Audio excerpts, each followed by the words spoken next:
Welcome to the Ducks Unlimited podcast, the only podcast about all things waterfowl. From hunting insights to science-based discussions about ducks, geese, and issues affecting waterfowl and wetlands conservation in North America, we bring the resource to you. The DU Podcast with your host, Dr. Mike Brazier.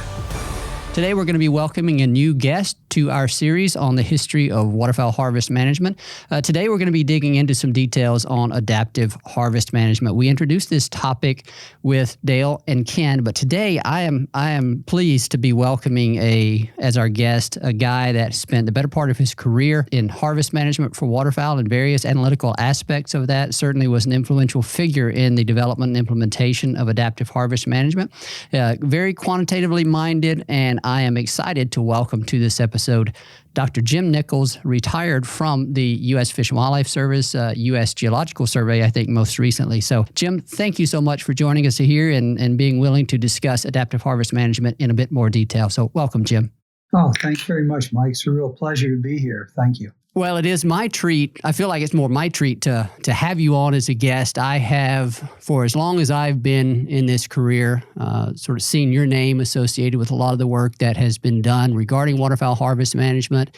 And to get to speak with you about some of this is a true treat. So thank you for sharing your time with us here. And to get started, Jim, how about you provide a bit of background, personal and professional background to our listeners on, I guess, what you spent the majority of your career doing. You can actually start before that and talk about where you went to school and even where you grew up and things of that nature. But just give people an idea of who you are. I grew up in the mountains in Western Virginia, not West Virginia, but Western Virginia. But because it was the mountains there, I grew up without any sort of waterfowling tradition at all. You know, there's plenty of hunting there, but not of ducks and geese. And really, I didn't begin waterfowl hunting until I actually moved to Maryland around the Chesapeake Bay for my first job.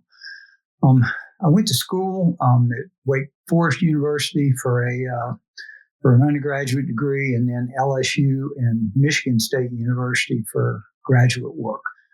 And once again, you're going to think I'm a poor guy for your show here, because in neither of those cases did my research have anything to do with waterfowl.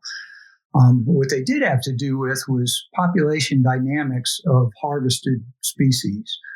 And so when I got out of school, I looked around for positions and was thinking of either a university or a government agency. And I saw this one had an odd name that you're probably much too young to remember or know about. It's called Migratory Bird and Habitat Research Lab, which was sort of an outgrowth of the old Migratory Bird Population Station that lived at Patuxent Wildlife Research Center. So that's where it was housed. Anyway, they had an opening for somebody to focus on population dynamics of waterfowl. And specifically, it had a lot to do with estimation and modeling. And just because I'd had, my graduate work involved some of that stuff, I guess they were silly enough to offer me a job and hire me. And so I went out there and basically did a crash course in sort of duckology, tried to learn as much as I could in a real quick time. For example, my first summer there, I was really lucky. I was able to accompany Art Brasda, an old Fish and Wildlife Service pilot, up into the prairies during the times when folks were banding ducks. So this would be late summer, and basically fly around with him from one banding station to another in Manitoba, Saskatchewan, and Alberta, and we'd stop and drink beer and band ducks for a few days and then move on to another place. But it was a really neat experience. Anyway, lots of things like that to sort of try to immerse me in the waterfowl world. I became a regular attendee at the flyway regulations meetings. I went more frequently to the Mississippi and Central than any others. But in any case, I became immersed in sort of waterfowl management, especially harvest management. Now, in those days, this is maybe a little more than you wanted, but it's kind of, anyway, it's sort of relevant and important to me. In those days, Fish and Wildlife Service folks were put into two different categories. There were research folks and management folks. And luckily, the research lab that I landed in was one where the center director had a real strong tie to management. And he basically had the idea that research folks shouldn't even exist if they weren't real darn useful to management. And I still kind of hold that belief myself that, it's not this idea of research folks sort of do random walks into places that are interesting to them, but they remain focused on what their information is supposed to be useful for.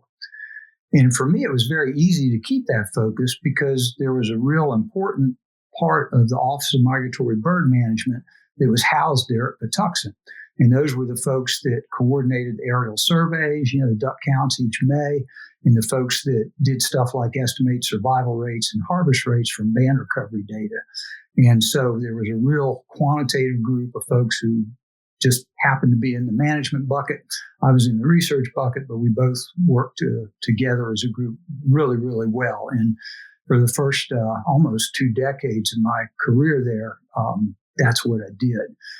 And I will mention that in the early 1990s, all the research folks from Fish and Wildlife Service were kind of yanked out of Fish and Wildlife Service and placed in first something called the National Biological Survey and later in the U.S. Geological Survey. None of it made any sense to me. But so for the remainder of my career, I was not with the Fish and Wildlife Service. And in fact, there were no administrative pressures sort of to work with Fish and Wildlife Service folks. But luckily, because of the fact that I'd cultivated these various personal relationships and interests with the Office of Migratory Bird Management, I was able to keep on working with those folks for the rest of my career. And it wasn't as good as it was because I was shunted off on some other things. I've worked on tiger in India and manatees and spotted, anyway, a whole bunch of different things. But at least I was able to hopefully retain some working relationship with the fellows in the Office of Migratory Bird Management. And I officially retired in 2015, but I'm still, Scott Broomer and I have, Fred Johnson's, a number of other folks, I still am working on folks, on topics that have to do with waterfowl and waterfowl management. So I apologize if that was a bit long-winded, but I, wanted to let folks know my interest in management. No, I appreciate you doing so, Jim. That type of more extended background I find very interesting, and certainly once you've retired, it means you've had a long career behind you, and so there comes with that a number of stops along the way, or maybe not necessarily stops in terms of a physical location, but in terms of the type of things that you worked on. So no, every bit of that background is relevant, and I appreciate you sharing that. And with regard to you still being engaged in some of these harvest management topics, there's a tendency for that to happen. The people that have demonstrated throughout their career tremendous competencies in certain areas, they tend to find a way to, those of us that are left behind, still employed, we're still actively working, find a way somehow to bring those people that had retired back into our efforts in some way. And so that's a compliment to you, obviously, but everyone that knows you will certainly appreciate that and understand that. So good to have you still in some of those conversations. I also wanted to ask you, like when you came out of grad school, how much did you know about as a population ecologist? That effort depends on data. In order to make progress in learning about populations, you have to have data, right? So when you came out of grad school, how much did you know about the level of data acquisition that was in place for waterfowl? And then once you really became immersed in it, were you, as a population ecologist, sort of like a kid in a candy store, having access to all these different streams of data at such large scales? Yeah, so the first part, did I know much about it before I applied for the position?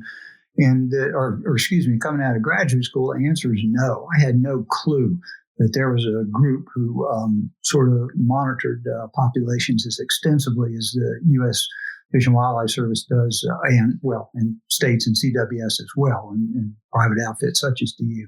I had no idea such an effort was going on for a population at that level. And in fact, I've made statements many times that of all the sort of population monitoring efforts that I know of over the world for vertebrates, I don't know of any that is as impressive to me as the one that is basically for continental waterfowl in the North America. Now, in terms of what I did is once I found out about this position, I did do a little bit of homework, and I sort of gained a bit of an idea that, yeah, it did look like a lot of stuff would be, a lot of interesting data were available, and that's one of the things that excited me about the position. What I didn't realize was that I sort of figured out I sort of had this notion that, boy, if you estimated all these things that folks were able to estimate for ducks, population size, age ratio, something about reproductive rate, and then survival rates as well, I thought, man, you've got it all. There is no question you can't address once you've got all that stuff. And only when I got to my position and starting asking questions about the influence of harvest, for example, on population dynamics, that I realized that it was more than just lots of data. You had to think hard about, situations and contrasts that allowed you to collect just the right data. But yeah, I was very, very excited about the sort of the monitoring programs that had been established by folks who had just an incredible amount of foresight. I can't imagine, the foresight of some of the fellows, Walt Chrissy and folks who established some of these programs a long, long time ago. I know everyone in this profession is thankful that whatever happened when you were looking for jobs coming out of school that directed you to the one that you ended up applying for and being offered and accepting. Whatever the circumstances were around that, we're all thankful that it led you to your career in this field, because you have made tremendous contributions to what it is that we're going to talk about here and beyond. But so that kind of leads me in a transition to our topic, and that is one of adaptive harvest management. We have introduced this already in our conversations with Ken Babcock and Dale Humberg, but we wanted to get someone on here to talk in a bit more detail. And when I say in a bit more detail, that can mean any number of things when we start talking about kind of adaptive harvest management. You would be qualified to discuss any and all of that to whatever depth we wanted to. At some level, some more detailed level, we wanted to dig into this topic, and we thought it would be useful to kind of go back to the years when adaptive harvest management was first being conceived, first being introduced. Dale and Ken have shared some of what that environment was like in the harvest regulation setting process that led to the implementation of adaptive harvest management in 1995, and it's been in place ever since. And hunters of today probably know the term adaptive harvest management, but how much they understand about how it works and some of the different pieces is that's probably highly variable across our population of hunters. And so this is an opportunity to do a bit of a historical reflection on what things were like at the beginning of AHM, why it came about, and then also talk in some detail about the components of it. We're not going to be able to get into every aspect of adaptive harvest management and all the different population models, but you were highly recommended as a person that we should talk to about this because of your involvement from the beginning. So let's start there, back to the early. I guess let me ask you this: remind me, Jim, when you first came to the Fish and Wildlife Service. What year was that? That was 1976, so a long time ago. Okay, so 1976. That means that you would have been around for the Stabilized Regulations Program. If I remember correctly, that came about in 1979. That was a precursor to adaptive harvest management. We've talked about that also with Ken and Dale. So I assume that you worked in some way with the stabilized regulations program and everything that came out of that. Talk a little about what that time was like, what we were learning or what we were still uncertain about with regard to harvest management, and how our harvest regulatory decisions influence waterfowl population dynamics, ultimately leading us to begin discussing an alternative model, which eventually became AHM. The key uncertainty, I guess, about how to set regulations, about smart ways to set regulations, had to do with the influence of harvest rates on populations. And a lot of it was focused at that time on survival rates. And there were basically two kind of simple-minded but extreme hypotheses about how that happened. And there was, whichever one of those hypotheses was right, they led to very different kinds of regulations. And so it was natural that there was a lot of dissension and argument about those. So the basic hypotheses are the one, it's often called the additive mortality hypothesis, but it basically says if you shoot one bird during the hunting season, then that's one fewer bird that's got a chance to make babies and contribute to the population for the next fall flight, the next hunting season. And then you had an alternative sort of hypothesis that says, wait a minute, there's something going on such that if you end up taking birds during the hunting season, somehow things are a little bit better for the guys that are left, the guys that survive the hunting season, and you actually don't have much of a reduction in the ability of the spring population to produce a nice fall flight for the next year. And there are a couple of mechanisms that could produce this so-called compensatory mortality hypothesis. If you want, I can talk about those, but maybe for right now, I'd just say there are a couple of stories that could lead to that. Well, okay, I'll just say one of them has to do with this notion of density-dependent mortality, which basically says, okay, during the wintertime, there's a certain amount of food, say, for ducks to eat.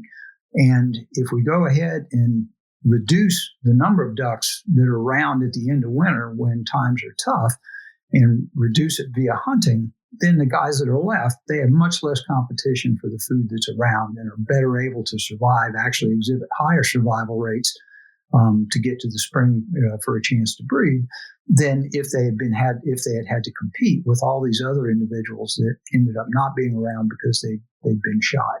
So that was one of two sort of main mechanisms that could have produced this thing called compensatory mortality. And so that was sort of the key uncertainty in how you develop models that project consequences of your management decisions, which is how many birds do we shoot? What kinds of harvest rates do we try to attain each year?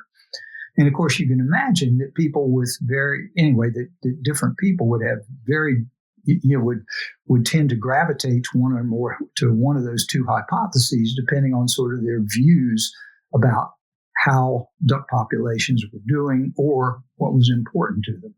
In other words, it turned out, for example, some state agencies, the state biologists, they tended to view their jobs at that time is basically trying to do the best, which is a natural thing, trying to do the best they could for their hunting public. And so they wanted the kind of most liberal regulations in terms of season lengths and bag limits that they could possibly attain. And that's a reasonable thing for them to have wanted. And so naturally, they would tend to, the hypothesis that favored that sort of regulatory preference was this compensatory mortality hypothesis. On the other hand, if you had somebody, for example, like we were sued, for example, by the Fish and Wildlife Service was sued by Defenders of Wildlife for black duck hunting regulations shortly after I joined the Fish and Wildlife Service. And so obviously there were some groups who very much favored the additive mortality hypothesis.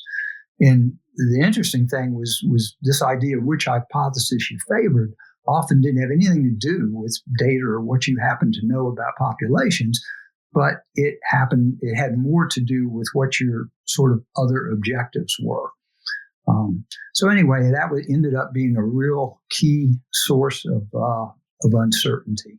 Well, a couple of things that I'll say here. It's probably worth sharing just for our listeners that these The discussions around the effect of harvest on waterfowl populations is not dissimilar from the way conversations and analyses occur relative to the effect of harvest on other game bird populations. I remember growing up, or I remember when I was in school at Mississippi State, there's the concept of, and this is related to compensatory mortality. We want to harvest, we refer to that portion of the population that we harvest as the harvestable surplus. Surplus signifying that there's some portion of the population that's going to die even in the absence of hunting mortality. And so that's a component of the population that we want to harvest and not go too far beyond that. And so do I have that right, Jim? Am I remembering correctly that idea of a harvestable surplus is a reflection of a compensatory mortality kind of hypothesis?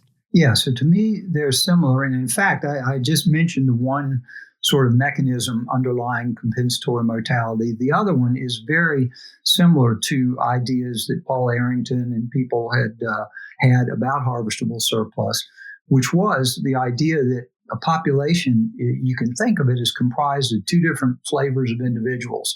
And of course, it's not just two, it's a distribution of these.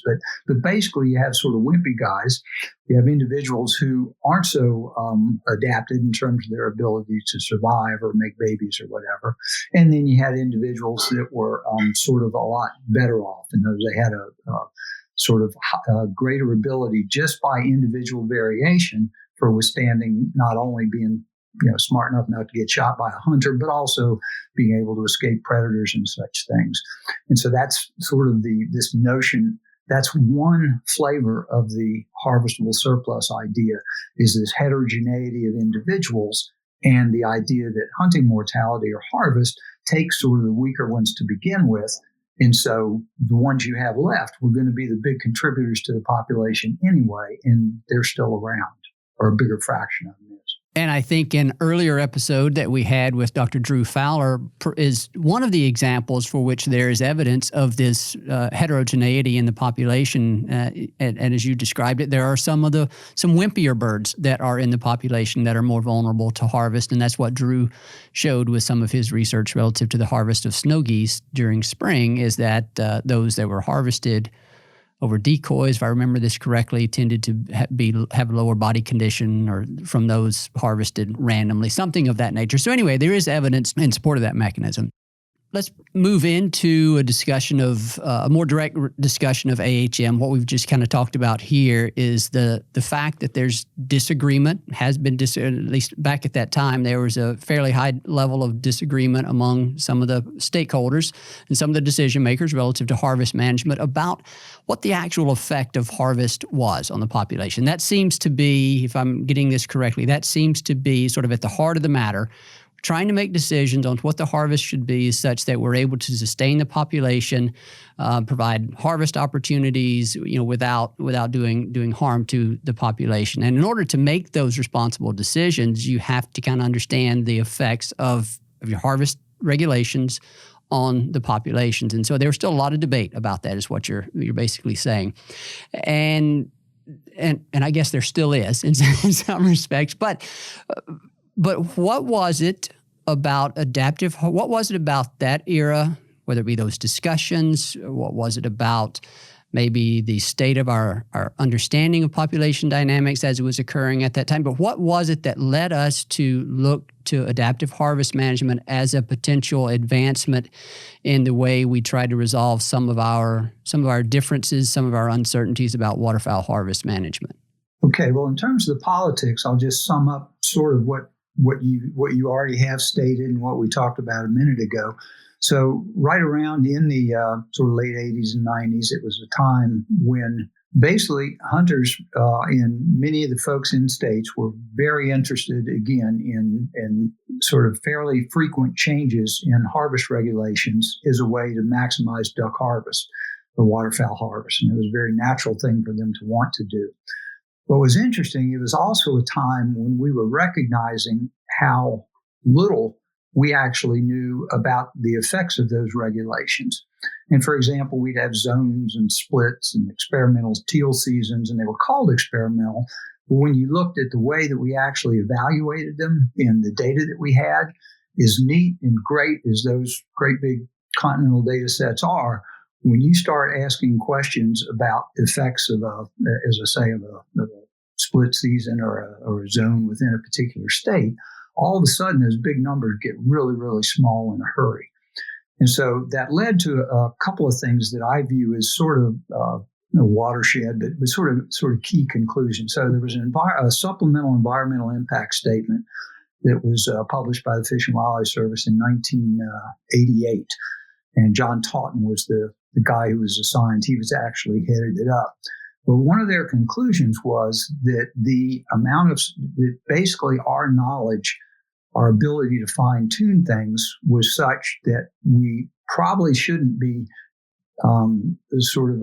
jacking around with or messing around with regulations quite as frequently as we had been, but that instead we should invoke sort of a risk aversive conservatism, where we realize that because we didn't know as much as we should, we ought to kind of operate conservatively so as not to harm duck populations. And again, in a simple-minded way, that was consistent with the 1918 Migratory Bird Treaty Act. Basically says, okay, hunting is fine, and nothing wrong with it at all, but as long as it's compatible with maintenance and persistence of waterfowl populations. So it was key that was the sort of primary objective. And then if hunting could be fitted in with that, that was great. But if not, we had to pay attention to birds. So anyway, this environmental impact statement in 1988 came to that conclusion.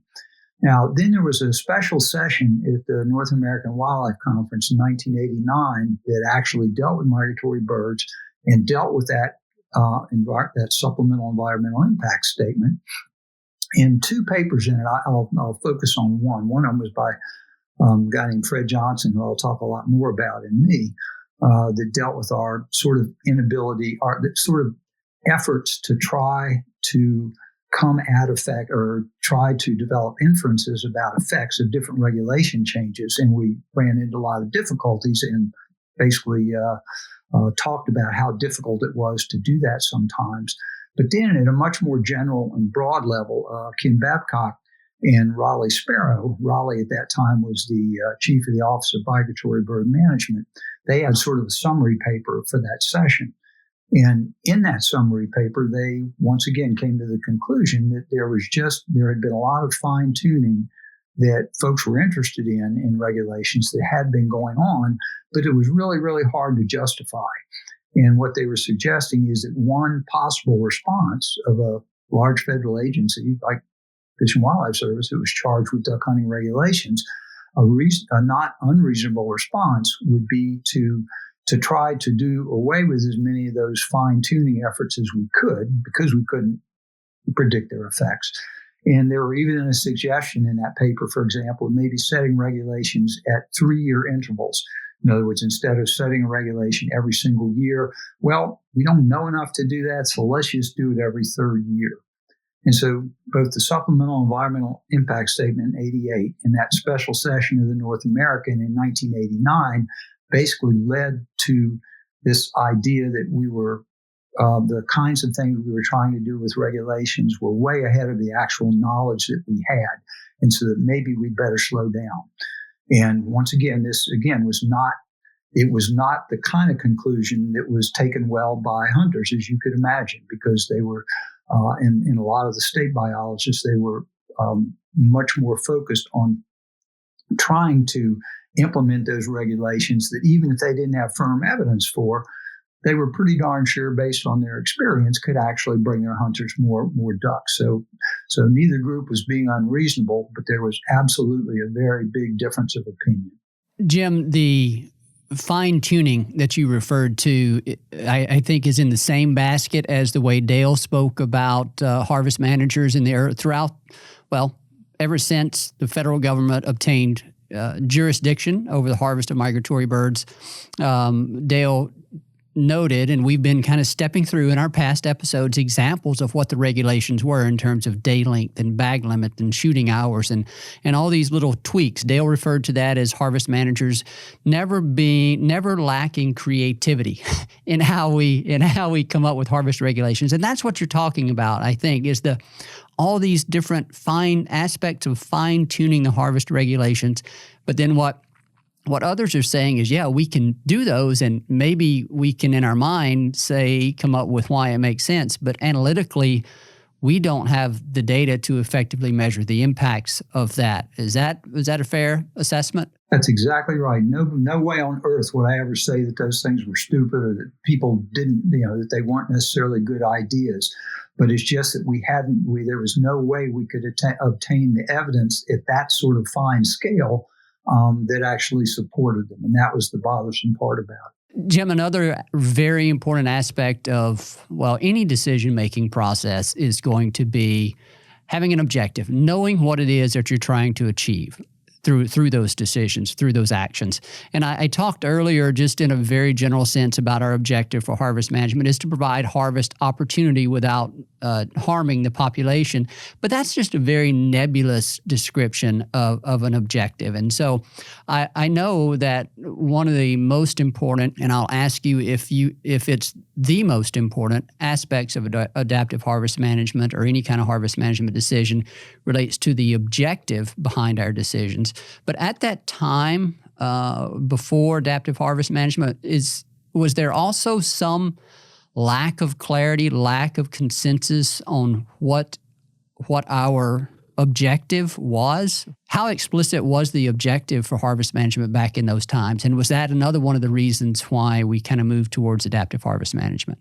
Yeah, so this is more personal opinion. I can't, I'm not positive what was true in everybody's head, but that's exactly, I think, what one of the issues was. And if you were a federal guy, if you worked for the feds, as I said, you went back to the Migratory Bird Treaty Act, and the maintenance and persistence of bird populations that had primacy.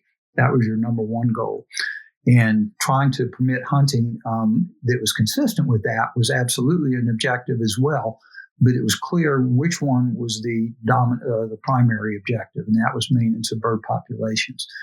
And what my guess is, or what my thought is that a lot of times, if you're a state waterfowl biologist, or if you're a private outfit, if you're someone like DU, you recognize that a very important objective is maintenance of your duck hunter population.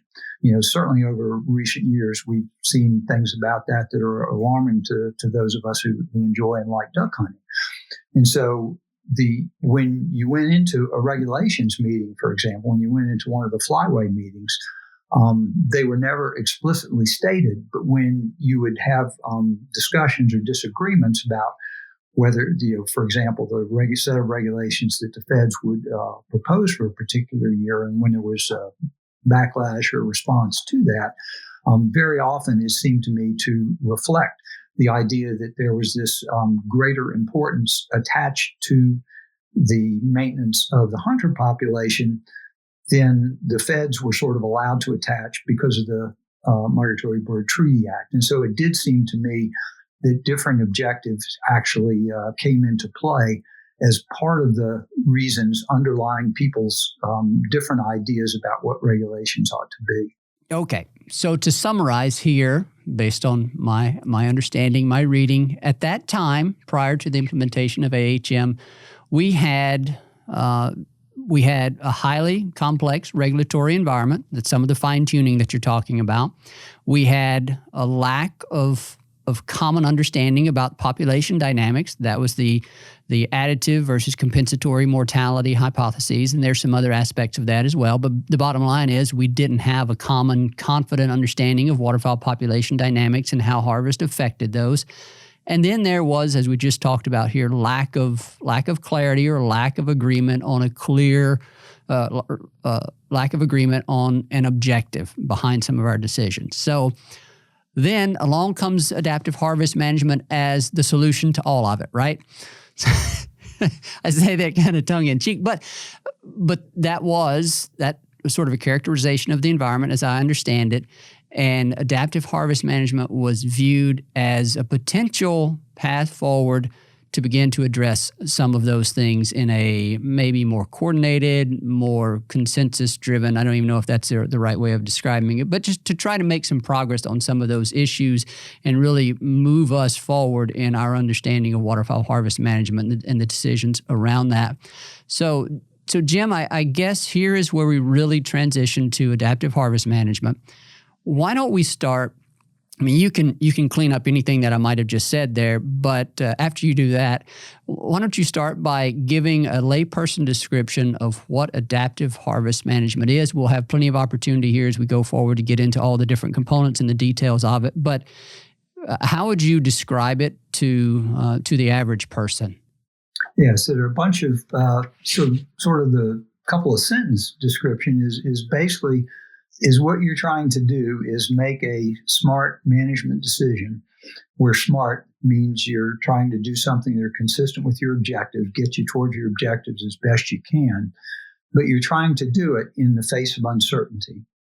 And not only are you trying to make the smartest decision now in the face of the uncertainty that exists right at this moment when you have to make the decision, but in addition to that, you're trying to learn from the decision you make so that you can be even smarter in the future. In other words, you're trying to make a decision now in the face of uncertainty and then try to simultaneously reduce that uncertainty so that decisions you make as you go further and further into the future are hopefully smarter in the sense that they're doing a better job of getting you towards your objectives. So if you had they asked me a 2 or 3 or whatever sentence summary, that's kind of what you're trying to do. The interesting thing here, Jim, is I'll have to go back and listen to it, but I don't think you mentioned waterfowl harvest at all in that definition, which was great that you didn't, because it reminds me that I need to say that adaptive management, adaptive resource management is not just restricted to waterfowl harvest. That's obviously the nature of our conversation here, and that's what AHM, adaptive harvest management, relates to. But adaptive resource management or adaptive management in general can be applied to any type of recurring decision. We talk about it also a lot on the habitat side of things, where when we talk about uncertainty, that basically just means we don't fully understand how the system works and how it's going to respond to the management action that we put in place, whether it be a restoration activity, an enhancement activity, if we're talking about habitat, or any other kind of decision that we can envision or imagine that we're undertaking as a hopeful way of achieving some objective. So there's incomplete understanding of how that system is going to respond to our action. And so I'm thankful that you use that general definition, because it did prompt me to remind folks that, adaptive management is something that we preach, that we talk about in basically every aspect of our waterfowl management that we do. Now, adaptive harvest management is a bit unique because of the formalization of that process. It has taken adaptive resource management to a very pure, a more pure application of adaptive resource management than we really see in any other aspect of waterfowl management. And we're kind of getting into some very fine details there. But the fact that we have such longstanding and valuable data streams on the harvest and population side of things allows us to go into this more formalized aspect of adaptive resource management around the harvest side of things. Am I getting that right? I kind of need you to serve as my backup here to make sure that I don't say anything that's wrong, Jim. Yeah. Now, the only thing that I would say a little bit and there's a reason for this. It's so people can, who have, no matter what kind of decision, can think about the potential to use this. You're exactly right. This thing is more with the duck harvest regulations. That's the first really good formal use of formal adaptive management that I think exists, and I still cite it as the very best example of that in the world. The only thing I take issue with a slight bit is the idea of the data needs for implementing adaptive management. And in fact, this is something that we get very frequently if we're preaching use of adaptive management, say, for a different kind of problem. because we started out with the mallards, for which, exactly as you said, we had this incredible data stream and had this all kinds of background information. Because of that, a very frequent comeback from a manager for some local sort of issue, for example, even a habitat issue or whatever, might say, well, yeah, that's easy for you guys because you had all these data for mallards, but hey, I've just got this small system and it's not that way. It's not anything like that. But my claim is that my claim would be that adaptive management is kind of the smartest way to make a management decision in the face of uncertainty, almost no matter how much or little data you had. In other words, if I landed here from another planet, I think I'd still use that basic approach. Now, it's going to hopefully operate a bit speedier, and it's going to be a bit easier to implement in cases where you have lots of data. You're absolutely right about that.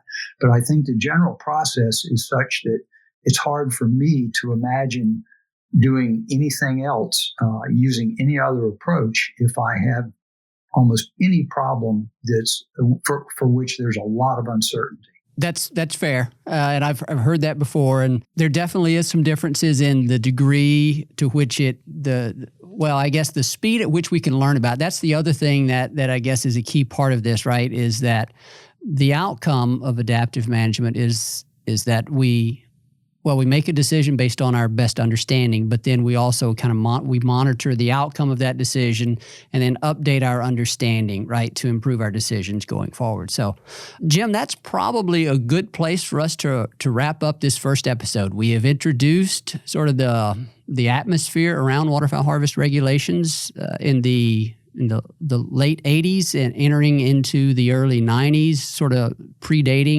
immediately predating adaptive harvest management coming on the scene. We've kind of talked about some of the details of that, and of that time. We've also introduced what adaptive management is, and now the next step here in this conversation is going to be to talk in a bit more detail about how it was applied to duck harvest management. And so that's going to be the focus of our next episode. So with that, Jim, we're going to wrap up. I'm going to thank you for joining us here on this episode and look forward to you joining us to continue the conversation. So thank you, Jim. Okay, well, thank you so much, Mike. A special thanks to our guest on today's episode, Dr. Jim Nichols. We appreciate his time in introducing adaptive harvest management for duck regulations, and we look forward to additional conversations with him. As always, we thank our producer, Clay Baird, for the work that he does on these podcasts, getting them edited and out to you. And of course, to you, our listeners, we thank you for your time, and we thank you for your support, passion, and commitment to wetlands and waterfowl conservation.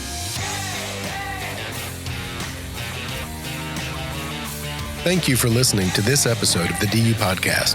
Be sure to rate, review, and subscribe to the show, and visit www.ducks.org/DU Podcast for resources based on today's topics, as well as access to more episodes. Opinions expressed by guests do not necessarily reflect those of Ducks Unlimited. Until next time, stay tuned to the Ducks.